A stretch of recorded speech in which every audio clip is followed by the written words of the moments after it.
Well, here we go, next morning, and we're about ready to yank this boat off of the trailer. One thing that somebody noticed on Facebook that I forgot to mention is the fact is that the bunks are lower in the front, and it basically, the keel is going to hit on this middle portion, and we know that because we've got to have the bunks lined up straight here so the boat slides on. Once we get the boat all the way on, we're going to take a bottle jack on the keel and jack it up and then readjust these front bunks. We just got lag bolts in there. We'll just lift them up to match to keep the keel about that far off of the middle portion. So yes, I knew that. It was one of those things. It's going to be very, very tight, but in order to keep it lined up just right, we had to do that. So anyway, we're on to the next thing here, and let's say a little prayer and that it goes nice and easy. We're going to basically hook a rope through the outdrive hole and then through the drain hole right here and pull back to give it some nice strength.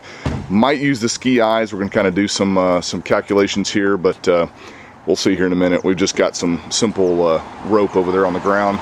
Shouldn't be too bad, but you know, it may snap. We may have to go get more, but this is what we have on hand right now, and we'll see if it works.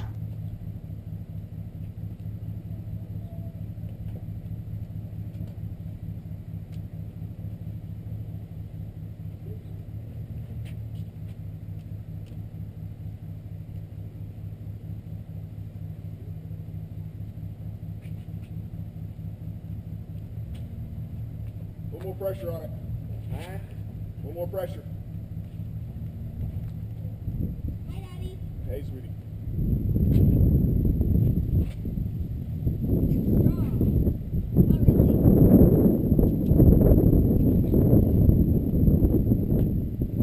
Go ahead. One more. It's gonna do that.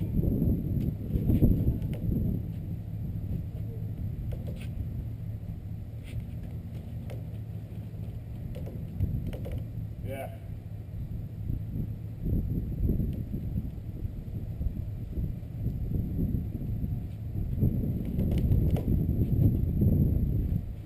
A little more. All right.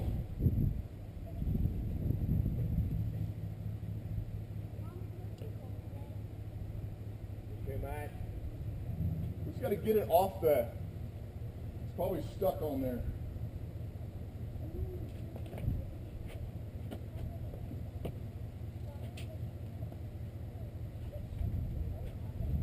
No, I don't think it's stuck.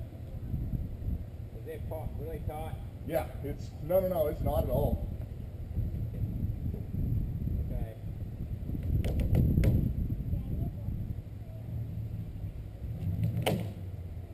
Hold on.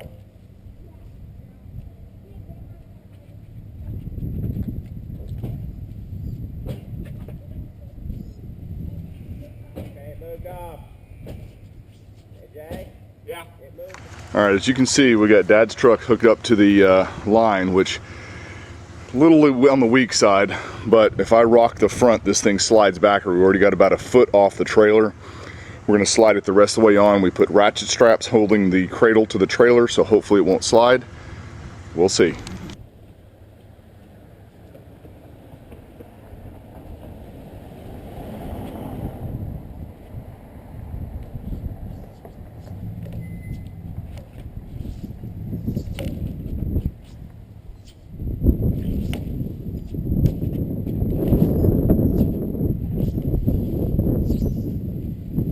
All right, stop just a second.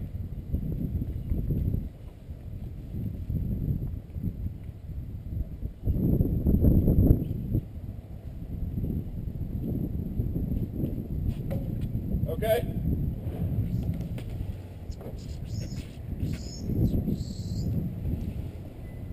Hang on, hang on.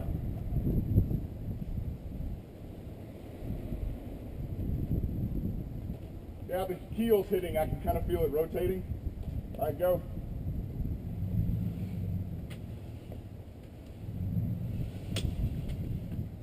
Whoa.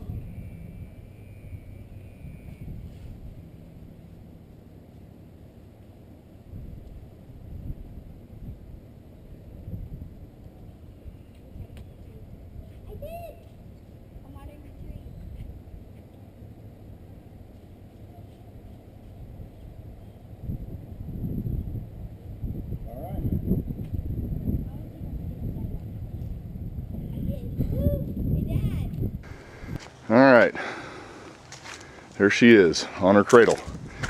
And the keel was not as bad as I thought. Matter of fact, let's go see if it's touching. It is right there. Okay. So we need to get the bottle jack up underneath here and bring it up about 2 inches, I would say, to keep the keel off of, it's kind of hard to see back there. There we go. The keel off that back one, so that's hard to video and lean down at the same time. But anyway, yeah, so looks like we're gonna have to raise all of them. That's okay, no big deal. Should be pretty simple. Yeah, see how it's rocking on here? It's sitting on that keel. All right, well, we're gonna get working on that. And then we gotta get it in my garage, which means rolling it over, in, and up that driveway, which is gonna be a blast. But at least it is free of its trailer. Hey, it's all set in its cradle perfectly. You can see how far I had to bring the front up to be able to carry this thing off of the center. You can actually see where the keel was sitting on the carpet down there. I don't know if you can see it or not. It's kind of glary, but so we brought this up, brought that one up a little bit, probably about 3 inches, and the back one up about 2 inches. And the sides we actually came up quite a bit to be able to match, but now this thing is sitting about a finger's width away from the center supports on the keel, so that way it's all supported by these flat weights all the way across, which is going to give us nice amount of support whenever we take a lot of the structure out of this hull. But man, I tell you, it's nice and sturdy. But I tell you, it's real hard to roll this thing once we put the weight on it. I don't know how easy it's going to be to get it up that hill. We're kind of worried. We're going to run up to Lowe's and get like 150 feet of really heavy duty rope, and I'm going to secure this boat to the cradle like you would a trailer. I'm going to get eye bolts that screw in down here, and then I'm going to have transom straps that go from here down and hold it, and I'm also going to do a ratchet strap from the bow eye down to the front of the cradle just to kind of keep it nice and secure.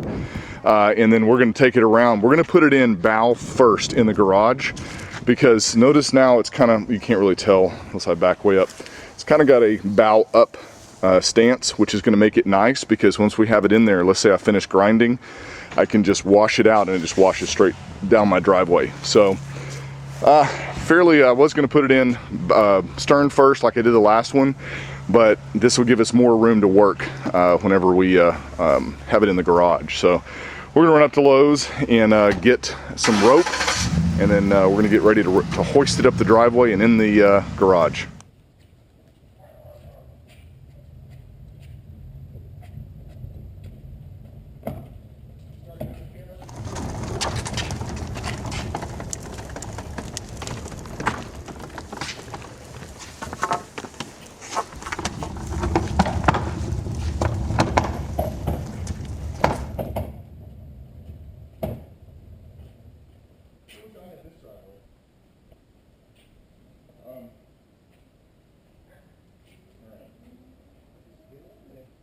Well, you're gonna get it going up there when you get this.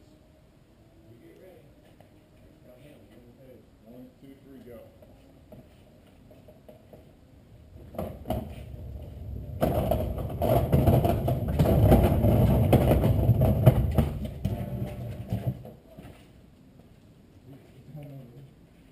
Exactly what that.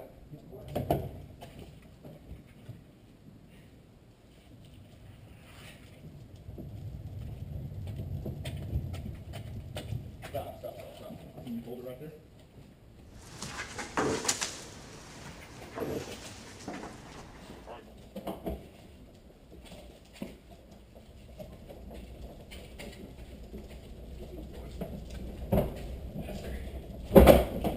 There ain't no way. You ready? 1, 2, 3.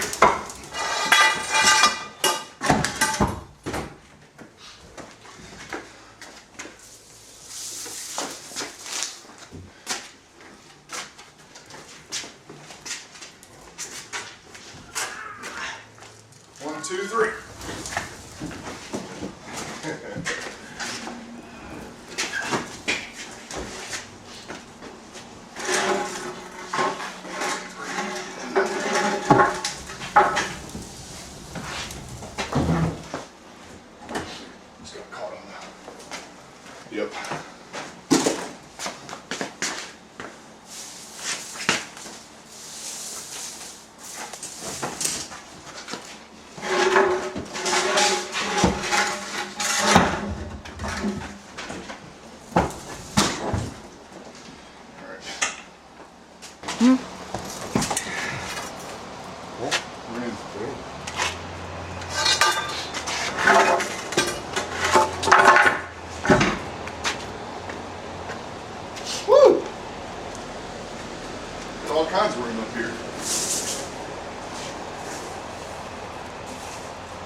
push a little more?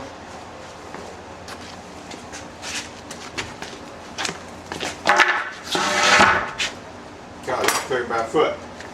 Even with the trim rams? No. They Well. gotta come off. They gotta come off. All right, cool. It's done. Break time. Well, as you can see, it's off the trailer and in the garage. I chose to go in bow side this, or put the bow in front. Major reason is so now I don't have to actually pull it out of the garage to wash it. We can do any grinding that we need, pull the hose in here, wash it, and just let it drain right down the driveway. Super easy. Won't be any big deal at all. Really, this was not as hard as I thought coming up my driveway. It was difficult. We pushed it, but it was one of those things where I guess I kind of overthought it. I thought we were going to have to use a lot more force than that. So we even had an engine hoist over here, lag bolted in the concrete, and we didn't need it. I mean, we just used a pry bar to boost the wheels up over the lip and pushed it on in. Wasn't too bad at all. Okay, everyone. It's been a long, hard day, and just kind of want to record my thoughts of what's kind of going on. I'll show you here in a second. We got the boat in the garage. We got the engine out of the truck and everything like that. Kind of did a survey. I'm going to be honest, man. I'm kind of at a tipping point here. There's nothing usable on this boat, period. The engine shot, it has freeze damage, rust damage. It's a 2-barrel versus a 4-barrel, so none of that's usable. The outdrive is totally seized. I thought it was maybe out of gear or in gear when I was there. It was just the fact that it had been sitting for so darn long that it just basically, I think water got up in it, or it was sitting in a puddle of water or something like that. So the outdrive shot. So basically there's nothing usable in this boat, period. It needs a windshield, it needs everything. So all I have is just a hull. So the spendy part's getting pretty high, and I'm kind of thinking we're at a tipping point now to where either we just junk the boat and start over and find something else that's usable, because I don't think to get to where, because like I said, I don't care about making money on this, but I'm not going to lose any money. I love doing this stuff for everybody, and I like doing restorations, but I'm not going to take a loss at this. So I have to kind of think, okay, can we do all new parts, meaning remanufactured engine, all new manifolds, carburetor, pretty much everything we have to replace, and a remanufactured outdrive, or maybe an SEI outdrive or something like that, and still stay within budget? But we're getting really close. Or do I find a donor boat? I think that the second may be the best option. To find a good late model boat, whether it be fuel injected V8 or something like that, to where we can just take everything out of that boat, junk the boat, and throw it in. The problem is that every time you find a boat that's junkable, the engine's junk too. So you really, you're kind of up against a wall. So I got some thinking to do. I really don't know. I think we'll continue tearing the boat apart, but I want to hear from you guys. I think I kind of need a little pep talk, or to talk myself out of this. I mean, this is a wonderful boat. I would really enjoy to restore it, but like I said, I don't want to double its value just by putting new stuff in it. The fiberglass and the deck materials, that's not going to be much because it's a tiny little deck. So I would probably $300, $400, $500 the very most. It's not going to be that big of a deal, but it's all the mechanics of it. And I've even forgot the upholstery. The upholstery too. Upholstery is going to be anywhere from $1,500 to $2,000. So that may be a deal breaker right there. I'm going to have to sit down and actually go over an entire budget and really decide if this is worth it or not. So anyway, that's kind of where it is now. Let me show you kind of what the boat's off here in the garage. And then I'm going to go have me a couple of beers because it's the day before Thanksgiving. And I am very ready for some time off. But anyway, it's in here on the cradle, ready to go. Plenty of room. The trailer's sitting where the old Glastron trailer used to be, so it's ready for its work. And then here is the engine and the outdrive.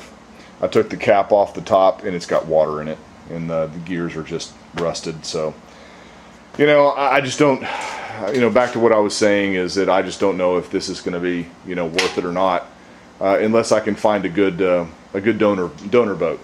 And I hate putting in. Let me put this down over here. I hate putting in a, what do you call it? I hate putting in a used engine because you just don't know where it came from unless I can find one that's pretty much guaranteed or something like that. I just don't know. So anyway, I'm gonna, go bit in here, edit this video, upload it for you guys, see what you say. But this is bad. I mean, like I said, there's nothing usable in this boat. And generally in boat restoration, either it's the hull's good or the engine's good, not both. So really pretty much it's just pure nostalgic value for this boat. That's it. So you guys let me know what you think, because I think as of right now I'm kind of at a stopping point until we figure out what's going to happen and how budget's going to be and what this boat could be worth whenever it's all said and done.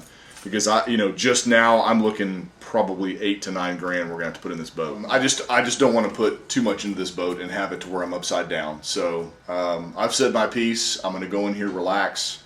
Hope everyone has a great Thanksgiving. Hopefully I'll have this video up by then. But anyway, I'll talk to you soon. Thanks for watching, guys.